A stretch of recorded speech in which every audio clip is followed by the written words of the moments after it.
Hey, welcome back to the Ping Pong Flix Show. My name is Chris Wong. I got a bunch of DC updates for you that happened this weekend. Quite a bit. It's really exciting, especially with all the Zack Snyder stuff that's happening now as we get closer to November 17th. But I cannot dismiss the other DC content, especially in films, that have just dropped really out of nowhere. So the first topic of the day I want to talk about is Keanu Reeves' Constantine 2 is happening. Yeah, yes. According to Peter Stormare, this was on his Instagram, right? Peter Stormare, who plays, of course, Satan or Lucifer within that movie, he says this sequel in the works. He posted this himself. In Constantine, Peter Stormare plays one of the best versions of Satan in film history. And I gotta agree. It's very short, it's very small, but it was awesome. And I love that part when, John Constantine is going up into heaven. He flips him off. He's like, no, he saves him and brings him back so that, Constantine will have another chance to do something wrong again. So it's really this movie. I love Constantine. It's one of my favorite films. I can watch in the background. It's really good. And it's not even that action-y or anything like that. It's just, I don't know. It's just so compelling. And Keanu Reeves is just a fantastic actor in that movie. And I just really want to see a sequel. I don't think it gets enough praise. But if you want to check out my thoughts about a possible Keanu Reeves returning as John Constantine in either a sequel or movie or even HBO Max series, don't forget to check out my editorial, John Constantine Hellblazer series or movie sequel. The next movie I want to talk about is The Suicide Squad. There's quite a cast of characters in The Suicide Squad. I mean, there's ton of people, so you're probably thinking a lot of them are going to die. But what we didn't know is that James Gunn apparently is still casting people in his film, and you're like, how is that possible? I don't know. Well, apparently Sylvester Stallone, Sly Stone is going to be in The Suicide Squad. He actually revealed this himself on his Instagram that he's going to be in The Suicide Squad, but I have a little video to share with you. Good morning, everyone. It's Saturday, and I'm on my way over to do a little work with a great director, James Gunn, on Suicide Squad 2, and I think it's going to be a spectacular effort. I saw it, and it's unbelievable. So I'm very proud to be included, and I can't tell you anything more about it because you're going to have to wait and see that, but it's going to be well worth the wait. Anyway, keep punching, and see you in the movies. So, of course, there's a lot of different speculation on who Sylvester Stallone's going to play in James Gunn's Suicide Squad. There was either Rick Flag Sr. or some other military thing, just a little cameo. Who is he going to play? Well, according to Grace Randolph, this is what she said. I think, as I'm sure others have guessed, Stallone is voicing King Shark. Brilliant. I hear King Shark is very dumb in the movie, so Stallone would get to do some comedy. And she even elaborated a little bit on that. She said that Taika Waititi is Ratcatcher 1, right? Steve McGee does motion capture for King Shark and plays the warden at Belle Reve Prison. So that leaves the voice for King Shark, like how Sean Gunn does Rocket Raccoon motion capture, but Bradley Cooper does the voice. The guess is Stallone does voice. That makes a lot of sense. Now that she brought up, Ratcatcher 1 and, how Sean Gunn does Rocket Raccoon motion capture, Bradley Cooper does a voice, things like that. I think that is really intriguing. I think that could be a possibility that Stallone actually does voice because he's went off to do work on, and it's not like they're shooting anything. So he must be doing ADR. And that's where he met up with James Gunn in a sound studio to record his voice. And so that makes a lot of sense that King Shark or Sylvester Stallone rather, could be King Shark. And I want to hear now I can't get that out of my head. Now when I see King Shark, and if it's truly Sylvester Stallone, I'm just going to see Sly Stallone. That's all I'm going to see, especially if he talks like Sylvester Stallone talks or Rambo talks. Yeah, it's going to be quite interesting. I don't know. What are your thoughts on that? Who do you think he's going to play, and if you think he's going to voice King Shark after all?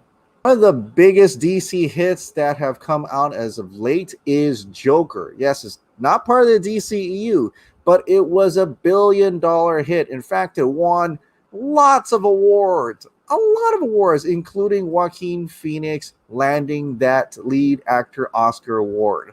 Wow, it was an incredible film. I love it, but I do think it's kind of like a one-off. I don't really think there is a need for a sequel at all, unless there is a way Joaquin Phoenix would want to go at it again, try to return back as Joker if he had something new or fresh in his mind that he wanted to do.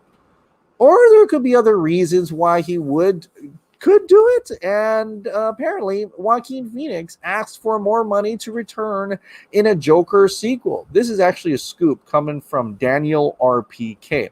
But thank you to DC Verso for covering it. Daniel RPK claims that Joaquin Phoenix Joker asked for a lot of money to go back to playing Joker in Joker 2.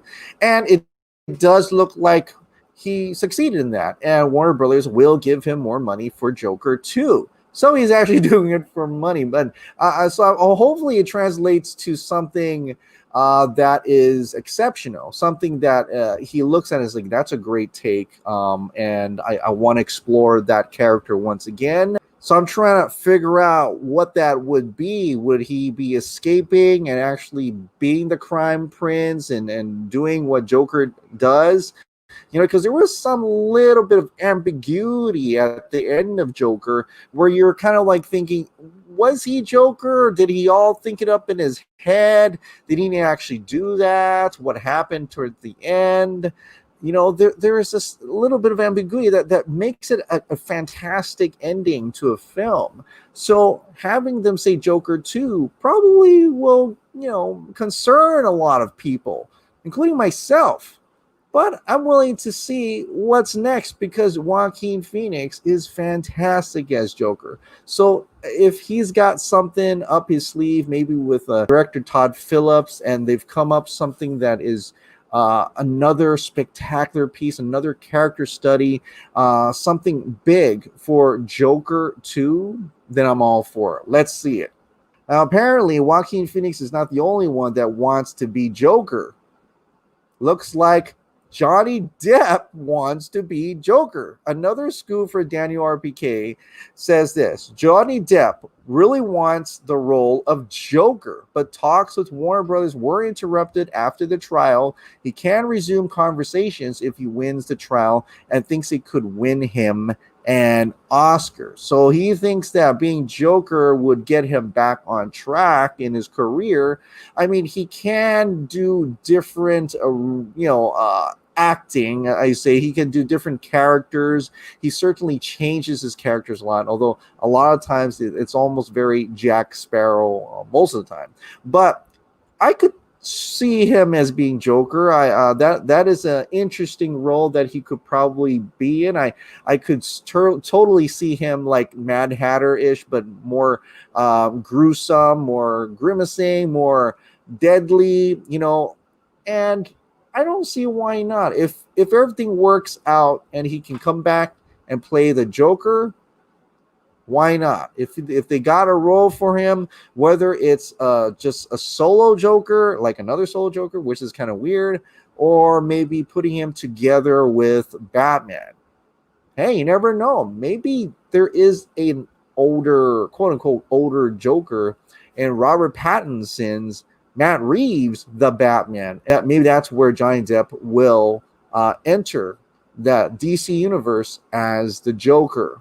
But it all depends on what's going on with all the things that is happening right now between him and Amber Heard. But speaking about Amber Heard, Daniel RPK has another nugget for Amber Heard. Apparently, Amber Heard wants a Wonder Woman and Mera crossover. Again, from Daniel RPK, thank you to DC Verso. She wants to have a crossover with Gal Gadot. And the only time, I know they cross over sometimes, but one of the biggest stories, one of the ones that I see them crossing over, but not in a a partnership or anything like that, or fighting together. Yeah, Flashpoint. Remember Flashpoint? When Wonder Woman just lops off the head of Mera. That could be one way they could be back together. Just saying, that's possible. Or maybe we'll get to see a little bit of that in Zack Snyder's Justice League in a sequel or something. But in any case, Amber Heard looks like she's really eager for that Wonder Woman crossover. This is not fan fiction. This is not something that only the fans wanted.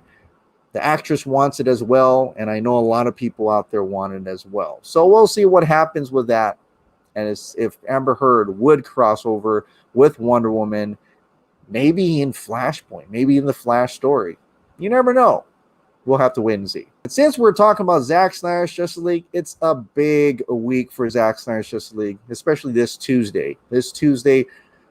Zack said he's going to drop a possible new trailer or the same trailer with added scenes, and he's going to do a breakdown on that. So I can't wait to find out what that is. Really looking forward to it.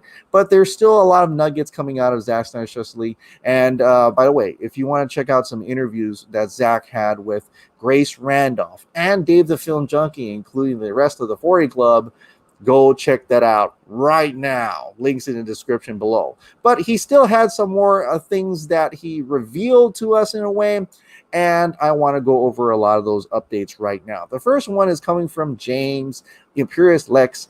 He had put this out on Vero, and he says Justice League Noir, hashtag Us United.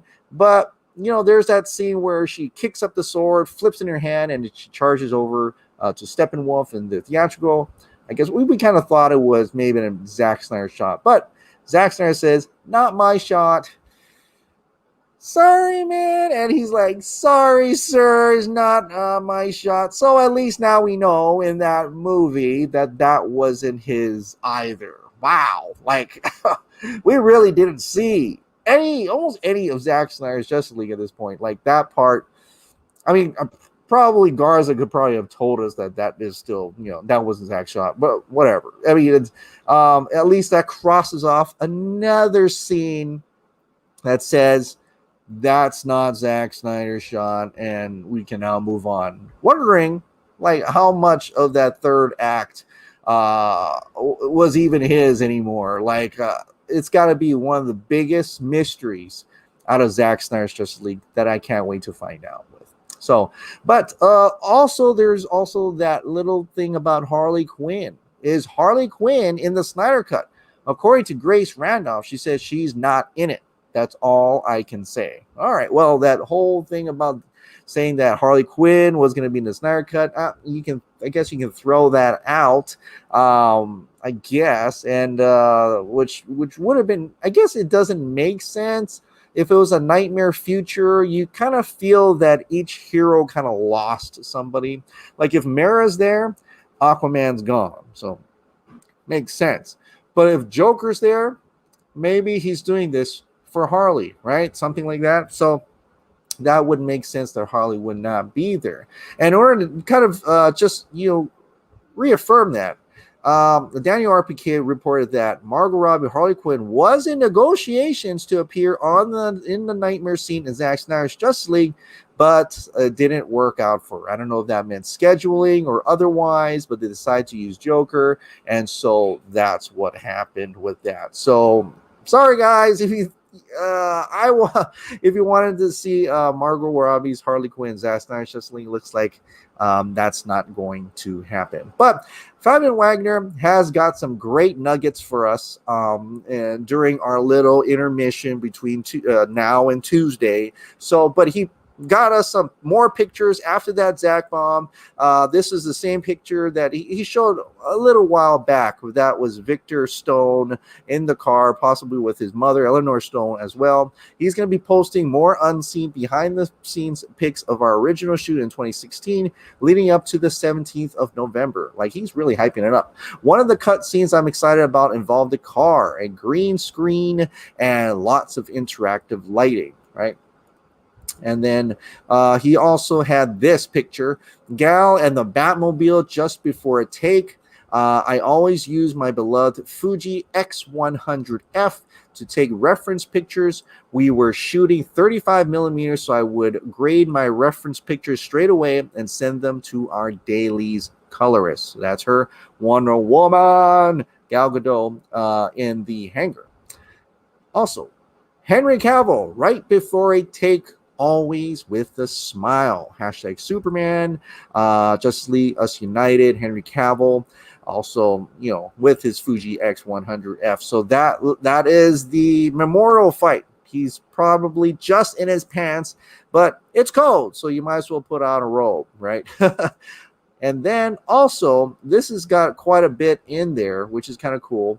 Diana, Amazonians, and a mother box teach you a little history lesson. This is the history lesson in here. There's got the Amazonians, Gal, and this is probably that where she goes to that museum. I would think. I'm just guessing. You also see Connie Nelson and all the Amazons here. Well, I think this is the tunnel battle. She's probably looking at the Batmobile at this point, but this is other shots as well, and I'm thinking that's just a digital. I don't know if that's a digital or an actual prop for the mother box. I'm gonna say it's a digital entering, but this is in pictures, so that actually might be an actual prop of their mother box to look into that. So that's awesome as well. Then he dropped this. This looks like an actual screenshot from that scene, where Lois Lane visits Martha visits Lois Lane. Martha, I think. Cheeky snapshot of the beautiful Diane Lane, amazing woman and so lovely to work with. Can't wait to see that scene. Me too. I can't wait to see that scene as well. And some people have they're looking at the storyboards for the scene, and they notice that this might not end happily. Like this scene, I don't think Lois Lane was going to be too happy at the end of this conversation. At least that's what people are, trying to derive out of the storyboards and what they've seen so far.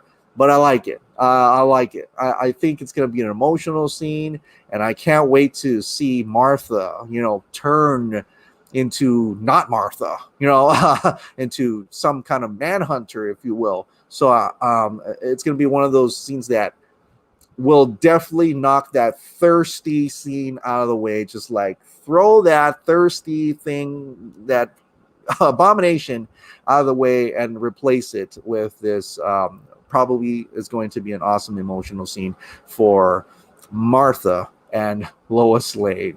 All right, that is it. There's a lot more things coming up. I want to invite you back to the Ink to the People site with the Dark Side shirt. They've already raised $21,000 as of this video. So please go and get a shirt or just donate if you could.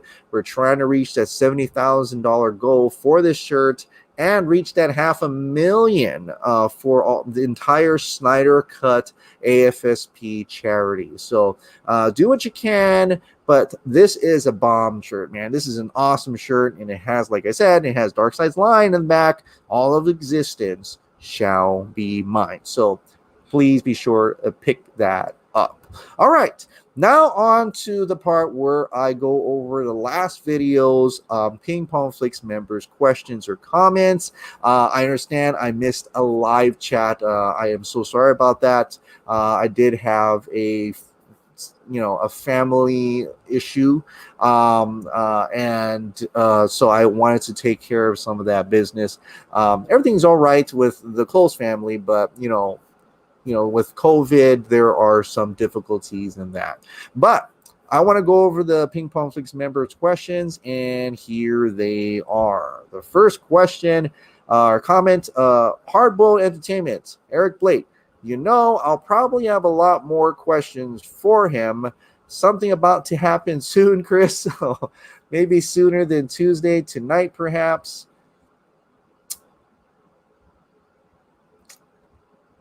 Travman Entertainment, dude, can we please talk about that huge Sucker Punch news? So freaking excited.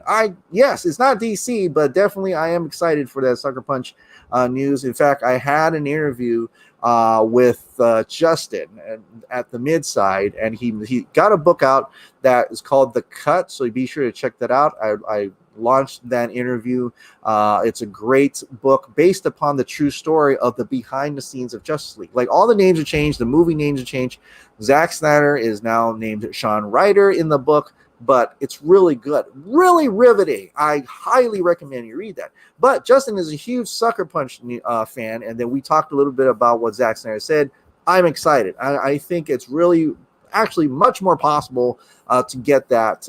It just needs a little bit of work and that the true ending to it. I would definitely want to see it, so I'm really excited for the Sucker Punch news. Mr. JC17, Chris, first want to say congrats to Dave for getting his chance to have Zack on the vodka stream. I hope you get your chance next. Do you think Zack will release a mini clip someday from Zack Snyder's Justice League? Mini clip? I don't know if he will. Yeah, maybe. I mean, we kind of that Bruce talk where he says you haven't fought us, us united. That was kind of like a mini clip, but I get what you mean. You want more. I want more. Everybody wants more. So we may get it. I think a lot of that marketing is, unless Zack drops it himself, would be HBO Max. So I think as we get closer to the release, where that might be, we'll probably get a lot more of that. Maybe. I don't know how that actually marketing works. But yeah, congrats to Dave the Film Junkie. It's been a long time coming. I've been watching that dude like forever, like since like 2016. And he really inspired me and others to start making YouTube channels. He was like that one light in the darkness of BVS hate, that one light. And a few others, but he was one of them. And where I really saw that there are people out there that appreciate the same stuff that I do, and he really, showed that we can get our voices heard as well. So yeah, congratulations, Dave the Film Junkie. Awesome job. Raised, I think, over $2,000 in donations on that charity stream. What an awesome job. So, Bowl of Indomie. Hi, Chris. I'm not sure you've asked Zack about what kind of Star Wars movie he would direct due to my and another member's suggestion. If yes, thank you. Yes, it did. So I saw that two of you asked about Star Wars, and someone else asked about what other things, genres and stuff. So yeah, I did ask because of that. And maybe I'll tell you why. I'm going to save a lot of the DC questions later. Lee Fusion Robinson, I hope you get Zack on soon. David Charrington, do you think you'll be part of the next Zack Zoom call anytime soon? Oh, it's hiding there. That's all I have to say. All right. That is it for tonight. I want to thank you all for watching. Like I said, if you absolutely love this daily dose of DC content and movies, shows, and video games, please click the like button. Hit that subscribe button. Ring that notification bell. Keep this hot dog light on. Grab a t-shirt from Teespring down below. This is the PP Flix one that, I'm trying to make it look like DC. But, there's all cool other ones as well. Thank you to my wife for making all of those. All right. I'll see you next time.